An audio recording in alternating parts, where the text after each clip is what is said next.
ሰላም ሰላም የቲክቶክ ቤተሰቦቼ እንዴት ናችሁ? እኔ ሀኒቾ ነኝ። ዛሬ በአዲስ የቲክቶክ አካውንት መጥቻለሁ። የነበረኝ የቲክቶክ አካውንት ላይቭ እያስገባኝ ስላልሆነ ላይቭ የምገባበት አዲስ አካውንት ከፍቻለሁ። ስለዚህ ፎሎ በማድረግ ጠብቁኝ። ዛሬ ማታ ላይ ብገባለሁ። 1000 ገብታችሁ እና ምን አለሽ? ምንም አልሆንኩም፣ ግን ደግሞ ላንቺ ያለኝ ስሜት ከጊዜ ወደ ጊዜ እየጨመረ ስለሆነ መራራቅ አለብን አለ። ስለዚህ በጣም ወዶሻል ማለት ነው መሰለኝ። እና ለምን አትቀበዩ? ምኑን ሰላምዬ? ጀመረሽ ደግሞ ፍቅሩን ነው። እኔ እንደዛ አይነት ነገር አልፈልግም። እሺ እንደዛ ከሆነ ለምንድን ነው ደጋግመሽ ስለሱ የምታስቢው? ባስልሽ በጣም ይቅርታ ለምዶብኝ። መጀመሪያ የፍቅር ጥያቄ ካቀረብክላት በኋላ መሸሽ ምን አመጣው? ለሃና? አዎ ምን ነው? ይሄንንም ልትከር ባልሆነ እየካድኩኝ አይደለም፣ ግን የፍቅር ጥያቄ አላቀረብኩላት። አትቀልድ በእናትህ። የምሬ ነው። እኔ ለሃና ምንም የፍቅር ጥያቄ አላቀረብኩላት። እና ሃና ቆይ ከየት አምጥታ ነው? እዝሬ አንቺ ነሽ ሰላም ናት እዝራ የምትፈልጉት? ጽዮን ምን እያልሽ ነው? ውጪ ላይ ሰላም እዝራን እያስጨነቀችው ነው። ምን ብላ ነው ደግሞ የምታስጨንቀው? እኔ ምን አቅልሻለሁ? እና አንቺ ምን ሆነሽ ነው እንዴ ተናደድሽው? የጠየቅኩሽን ብቻ መልሽልኝ። ምን ብለሽ ጠይቀሽኝ ነበር? ቆይ እዝራን የወደድሽው አንቺ ነሽ ወይስ ሰላም? አረኛ እንደሱ አይነት ሐሳብ የለን። ኧረ እባክሽ ምንም ነገር ስለሌላችሁ ነው አነጋ ጠባ ከሱ ጋር የምትጠማጠሙት እንዴ? ጽዮን እስኪ መጀመሪያ ተረጋጊ። ከጀርባ እየወጋሽኝ ነው እንዴ ተረጋጊ የምትይኝ? ምን አድርገን? ሰሚኛለሽ አና እዝራ ላይ ያሰባችሁት ነገር ብታው ነው እሺ ይሻላችሁ። ለምን ሲባል ለምን ትኛለሽ እንዴ? ነገርኩሽ እዝራ መቼም ያንቺ ሊሆን አይችልም። እኔ ምን እያልሽ እንደሆነ ጭራሽ አልገባኝም። እዚህ መላላጡን ትተሽ ብታስቡበት ነው የሚሻለው እሺ? ልጅቷ ዛሬ ምን ሆናለች?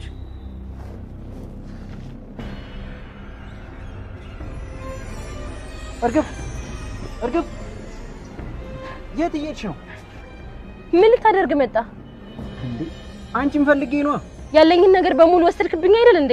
ምን ልሰራ መጣ? ይቅርታ ልጠይቅሽ ነው የመጣሁት። ኧረ እባክህ ጥሩ ትቀልዳለህ እባክህ። እርግብ እየቀለድኩ አይደለም፣ እባክሽ አንድ እድል ስጪኝ። ገለህ ከቀበርከኝ በኋላ ምን አይነት እድል እንድሰጥ ነው የምትፈልገው? አንቺ ከፈለግሽ ተመልሼ ሰዎቹ ቤት ገብቼ ወርቁን ሰርቄ እመጣለሁ። እኔ የምፈልገው ያንቺን ደስታ ብቻ ነው። ሰዎቹ እንደዚህ ቀላል ቢሆኑማ ኖሮ እኔ እስካሁን ከነሱ ጋር የምቆይ ይመስልህ ነበር? እርግብ እባክሽ ተረጂ። እኔ እኮ ካንቺ ውጪ ሴት አላውቅም። እንደውም ከኔ ውጪ ሴት ብታውቅ ነበር የሚገርመኝ። እሺ ምን እያልሽ ነው? ይሄን እንዳባጫ ጓሬ የሚኮሰኩስ ገላህን ታቅፋ የምትተኛ ሴት ያለች ይመስላል? ሙድ እያልሽብኝ ነው?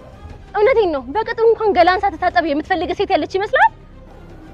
እና ታዲያ አንቺ እንዴት እንደዛ አደረግሽ? እኔማ ከምንም በፊት ፍቅር ይቀድማል ብዬ ነበር። አሁንም እኮ ልካስሽ እድል ስጪኝ እያልኩሽ ነው። አሁን ሁሉም ነገር አልቋል። ምንም አንተ እርግብና ተምቹ እንደሚተዋወቁ ታውቅ ነበር ማለት ነው?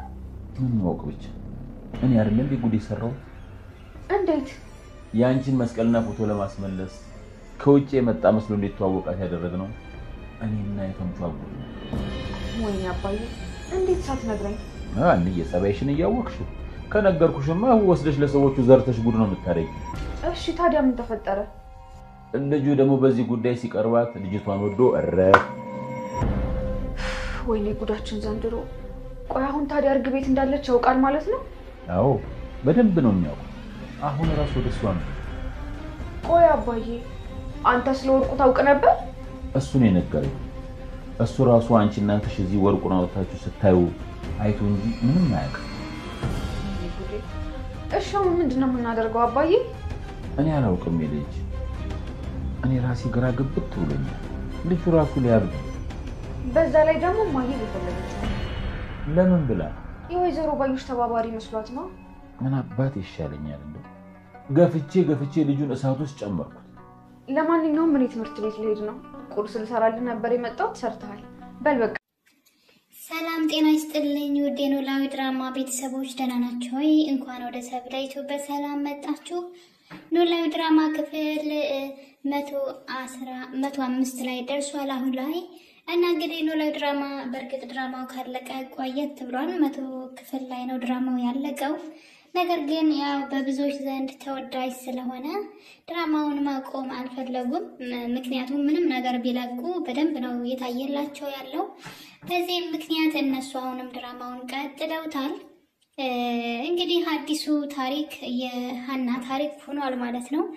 ወርቁ ከተገኘ በኋላ እንግዲህ ተምቹ ሰላምዬና ሀና ወርቁን ከቦርሳው አውጥተው ካዩት በኋላ እሱም እነሱ ማስረዳት ስለማይችል እነሱ ጉዳዩን ስለማያውቁ በድንጋጤ ቤቱን ለቆ ይሄዳል ማለት ነው። ሰላምዬና ሀና ደግሞ ወርቁን ለእናቷ ወስዳ ይሰጧታል ማለት ነው። እናትየዋም እንግዲህ በድንጋጤ ይህ ወርቅ ከየት መጣ ብላ ትንሽ ደቂቃ ካሰበች በኋላ ነበረ የእሷ ወርቅ መሆኑን ያወቀችው። እናም እንግዲህ ወርቁ እንዴት ሊመጣ ቻለ ወደ እናንተ እያለች ትጠይቃቸዋለች። እናም እነሱም እኛም አልገባንም፣ ሀና ግን ነገሮች እየገቧት ነገሮችን የምታዟዙረው ነገር ግራ ይገባኛል። ለምን አላውቅም፣ ነገሮችን በግልጽ ከመናገር ይልቅ እንደሚመስለኝ የማውቀው ታሪክ የለም የሚባል ነገር ታበዛለች። ታውቃለች እንዴት ወርቁ እነሱ እጅ እንደገባ ተምቹ ቦርሳውን አስቀምጭልኝ ብሎ የፍቅረኛ ቦርሳ እንደሆነና ይህ ቦርሳ እንግዲህ ከነሱ ቤት ወጥቶ መልሶ ወይዘሮ ሜላት ጋር ደርሶ እንደነበረ ከዛም ከወይዘሮ ሜላት ቤት መልሶ ወጥቶ ተምቹ እጅ ሊገባ ትንሽ ሰከንድ ሲቀረው ነበረ እነሱ ቦርሳውን ከፍተው ያዩት። ሰላምዬ እንግዲህ ዛን ቀን ምንም በይ እንዳላት አላውቅም። ሀናን በወሬ ጠመደችና እሷ ቦርሳውን መክፈት ጀመረች። በወሬ መሀል ሀና ስላላየቻት ነው እንጂ በፍጹም ሀና የቦርሳ አታስከፍታትም ነበር። ሀና አንዳንድ ጊዜ ወግ አጥባቂ ናት። የሰው ገንዘብ፣ የሰው ወርቅ፣ የሰው ዕቃ አትንኪ፣ አትክፈች እያለች እንግዲህ ስንት ቀን ሙሉ እነሱ ጋር የተቀመጠ ቦርሳ ምን እንደያዘ እንኳን ሳታይ ልትመልስላቸው ነበረ። እናም እንግዲህ በዚህ መሀል እያሉ ነበረ። ሰላምዬ ወርቁን ካየችው በኋላ ለወይዘሮ ሜላት ወስደው ሲሰጧት እሷ ግን እንዴት መጣ ብላ ያለውን ነገር ስጠይቅ ሀና እንደተለመደው በጠመዝማዛ ወሬዋ ማለት ነው ጥምዝምዝ አድርጋ ነገረቻት። አላውቅም፣ አልገባኝም በማለት ማለት ነው።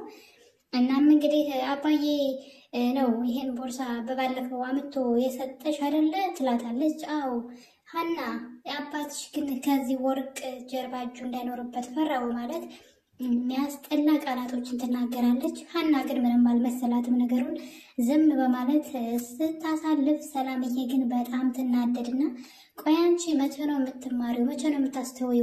ባገኘሽው ነገር ለምንድነው አመስጋኝ ማትሆኚው? ሁል ጊዜ ሌላ ችግር ትፈልጊያለሽ። እንዴት ብትደፍሪ ነው የሀናን አባት እዚህ ነገር ጀርባ ይኖሩበታል ብለሽ ስማቸውን የምታነሺው? ታሳዝኛለሽ በማለት ሀና ተናዳባት እናቷን ስትሄድ፣ ሰላምዬ ሀንዬ ግን እናቷን በማባበል እንግዲህ አላውቅም አባቴ ግን እዚህ ነገር ውስጥ እንደማይኖርበት 100% እርግጠኛ ነኝ። ለማንኛውም እኔ ወደ ትምህርት ቤት መሄድ አለብኝ ብላ እንግዲህ እናቷን ትታ ከሄደች በኋላ ያ ወርቁን የሰረቀውን ልጅ አሳስረዋለሁ ብላ ስለነበረ ሀና ወደ አባቷ ቤት ትሄዳለች። ለአባቷ ምግብ ልሰራላቸው።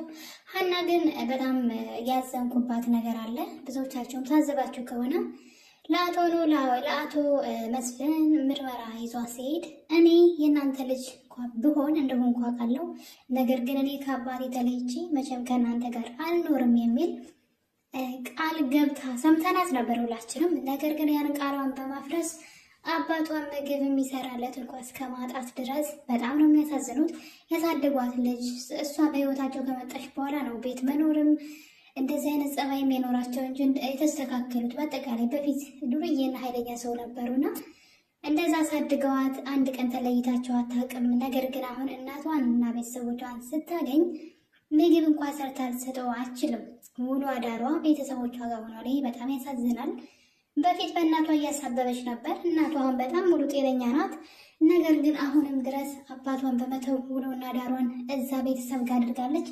ላፏ ግን ታወራለች። አባቴን ብቻዬን አልተውም እያለች እየደጋገመች ትቀላምዳለች።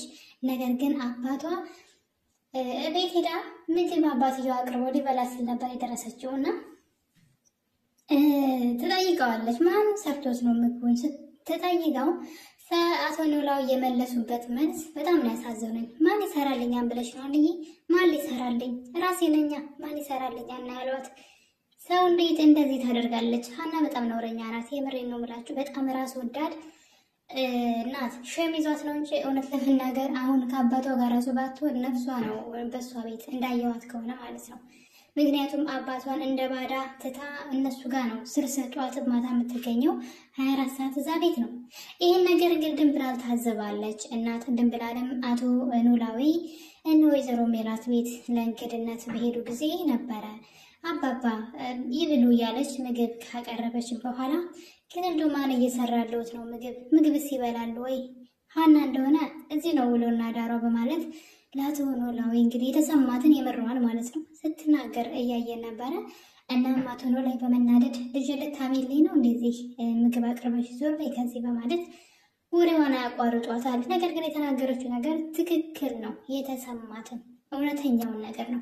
ሀና እያደረገች ያለችው አባቷን በመተው ከዛ ከሞቀው ቤተሰብ ውስጥ ነው ያለችው አሁን ላይ ማለት ነው። እና ይሄ አግባብ ነው ብዬ አይደለም። ሲጀመር እናቷን በጣም ጤነኛ ናት። ከአባቷ ጎን ጧትና ማታ ከአባቷ ጋር መገኘት ሲገባት እሱን በመተው በትርፍ ጊዜዋ ብቻ ነው አባትየውን እያየችው ያለችው። ምግብ ሰርቶ እንኳን የሚሰጠው እስከ ማጣት ደርሷል ማለት ነው። እና ሀና ቃሏን አልጠበቀችም፣ ቃሏን አፍርሳለች ብዬ አስባለሁኝ። በሌላ በኩል ደግሞ ተምቹና እርግብ እንግዲህ ተምቹ ወርቁ ከተወሰደ በኋላ ቀጥታ ወደ እርግብ ይሄዳል።